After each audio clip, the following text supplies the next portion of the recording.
Yo, what is going on, Guardians? J-Man here, and today we're talking about the new Crucible meta. The magical devs over at Bungie Studios put out a mid-season patch that not only re-enabled the exotic hunter chess piece Gyrfalcon's Hauberk, but also shifted the weapon sandbox pretty drastically. I thought this would be a great opportunity to make a Crucible loadout featuring Gyrfalcons paired with some weapon archetypes that very well may make their way into the spotlight. Gyrfalcons has been disabled for so long, I kinda forgot what it even does. But essentially, in PvP, your weapons gain bonus damage after you emerge from being invisible. It's actually a pretty simple gameplay loop. You'll take turns either dodging or using your smoke to vanish, and when you come out of that invisibility, you'll have 2 seconds to work with a damage buff. I do want to quickly touch on 2 points to make sure we all understand exactly how this exotic really works. Number 1, technically the shot you take while being invisible will not be buffed, since when you take the shot, the game still considers you in an invis state.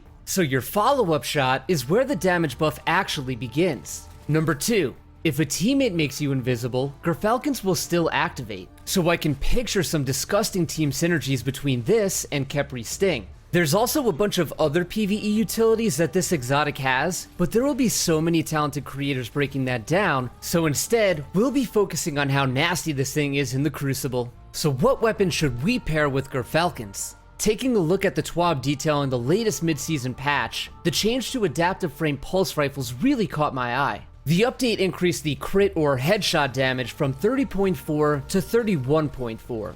Which sounds minuscule, but for some things in life, a few decimal points can mean big things. This small change will actually allow 390 RPM pulses to 2 burst guardians below tier 4 resilience in 0.6 seconds. That is an insanely low time to kill in PvP. In fact, there's really not much matching that TTK, let alone beating it. But you see the issue. What do we do against those tier 10 resilience titans?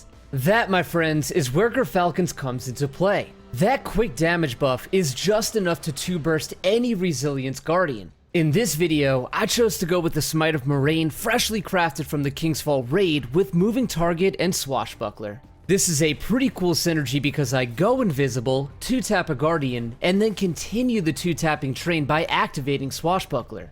And since this is craftable, I was able to slap on all the range perks I need to compete with other long-range archetypes. Because this combo is so easy to get defeats with, I wanted to pair it with a secondary weapon with Harmony. This way, if I needed to swap guns, it would already be damage buffed. The 2 options I was messing with were the Inquisitor Slug Shotgun and Forgiveness Sidearm, both dropping from Trials of Osiris. The Inquisitor was pretty interesting because you can actually defeat low resilience guardians with a single body shot while Harmony is active. This is pretty strong considering you normally need a perfect headshot to take down the enemy, making it much easier to use. It was a pretty solid combo, but then I remembered that Forgiveness also received a buff in the mid-season tuning. The patch actually improved sidearm auto-aim fall-off, making them feel much stickier than before. I know that folks aren't mentally ready for the double primary meta to return, but Forgiveness and Harmony literally felt unstoppable. And if Harmony isn't available, you can always use the Gyrfalcon damage buff for your sidearm instead of Smite of Moraine.